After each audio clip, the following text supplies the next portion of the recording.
Shalom mtu wa Mungu, nakusalimu katika jina la Yesu Kristo wa Nazareti aliye hai.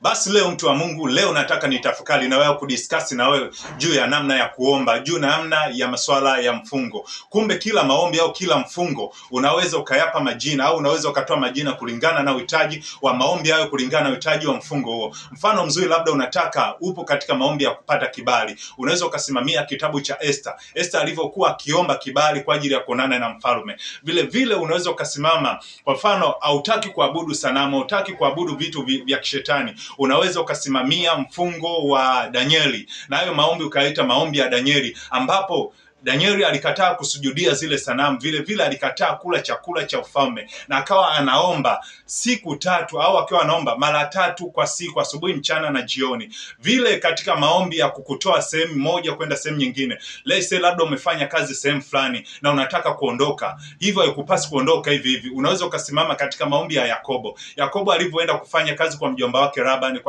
kwa miaka 14. Hivyo baada ya kutoka pale aliomba, Mungu uweze kunitoa nikiwa na mali zangu, nikiwa na utajiri. Kwa hiyo hata unapokuwa unaingia katika hayo maombi au mfungo wa Yakobo, ya kupasa kuomba, Mungu, nipo kwenye huo mfungo, naomba nitoke na kila kitu cha kwangu, nisitoke hivi.